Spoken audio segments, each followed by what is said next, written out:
on découvre ensemble Montmorency dans le 95. Pendant le trajet, n'hésitez pas à vous abonner, à liker, commenter et partager. Découvrons ensemble l'un des joyaux du 95, Montmorency, une commune de 21 677 habitants. Nichée sur un relief escarpé et occupée depuis le 9e siècle, cette ville a su séduire les plus grands. Au XVIIe siècle, c'était le spot de vacances des célébrités, et c'est ici qu'est née la fameuse cerise de Montmorency, rendue célèbre par Madame de Sévigné. Mais ce qui a vraiment marqué la ville, c'est le séjour de Jean-Jacques Rousseau entre 1756 et 1762. Depuis, Montmorency est devenu un lieu incontournable pour les amateurs de littérature. Ancien fief de la puissante famille de Montmorency, la commune garde aujourd'hui un côté résidentiel chic, loin des zones industrielles.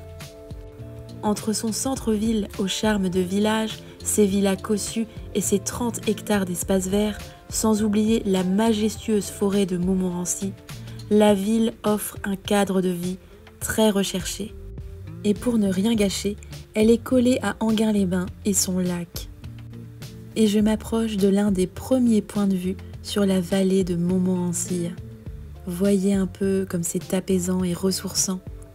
Et juste derrière, on peut admirer la collégiale Saint-Martin. Bref, le bourg médiéval de Montmorency, avec ses remparts datant du XIVe siècle, a vu son développement limité à partir de 1411. Certaines structures, comme l'auberge du Cheval Blanc et l'hôtel de ville, témoignent encore de cette époque. Au XIXe siècle, la ville devient un lieu prisé en raison de sa position élevée qui offre une vue imprenable sur Paris. Le développement urbain s'intensifie au XXe siècle, notamment avec l'arrivée des transports, mais ce n'est qu'après les années 1950 que les quartiers résidentiels, pavillonnaires pour la plupart, ont véritablement prospéré, notamment autour du centre et dans des zones comme le quartier des Champeaux. Aujourd'hui, Montmorency est principalement constitué de maisons individuelles.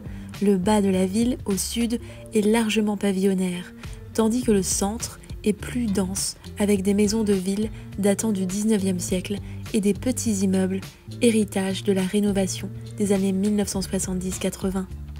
Notez également que Montmorency fait partie des rares villes de plus de 20 000 habitants en Île-de-France à ne pas avoir de gare. Bien que la gare d'Enghien-les-Bains soit la plus proche, Montmorency n'a plus de gare propre depuis 1954. Montmorency, c'est aussi une illustre famille. Mais qui sont-ils? Qu'ont-ils fait pour entrer dans l'histoire? Tout commence au Xe siècle, avec Bouchard le Barbu, un petit baron de l'île Saint-Denis, qui se fait un nom en imposant des péages aux bateliers de la Seine. Oui, le nerf de la guerre. Et c'est de cette figure un peu rustre que naît l'une des plus grandes lignées de France, les Montmorency, qui deviendront premiers barons chrétiens. Une famille si puissante qui, au fil des siècles, donna 6 connétables, 12 maréchaux et 4 amiraux à la France. Parmi eux, Mathieu II de Montmorency se distingue à la bataille de Bouvines en 1214. Mais c'est surtout Anne de Montmorency, attention, il s'agit d'un homme, qui sera tour à tour connétable, duc et pair de France. Homme de guerre et diplomate, il fait ériger des chefs-d'œuvre comme le château de Chantilly et celui d'Écouen.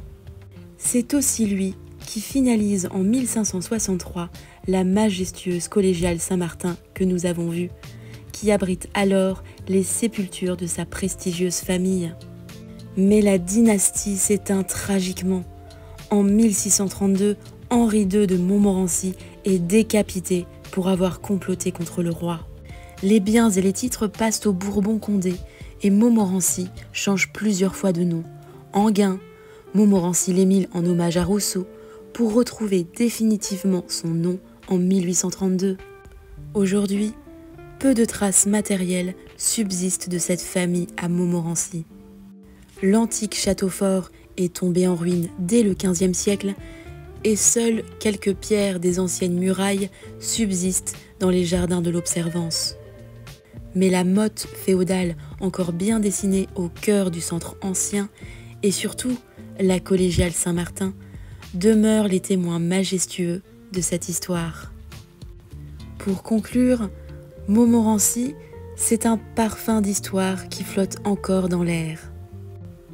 Entre les ruelles étroites et la pierre centenaire, le passé murmure à qui veut bien l'entendre. Ici, les ombres des Montmorency croisent celles de Rousseau, et chaque pierre raconte un fragment de légende. Car c'est ça, Montmorency, un passé qui refuse de s'effacer et un présent qui marche encore dans ses traces. Alors, qu'avez-vous pensé de Montmorency ? Abonnez-vous pour plus de découvertes en Île-de-France.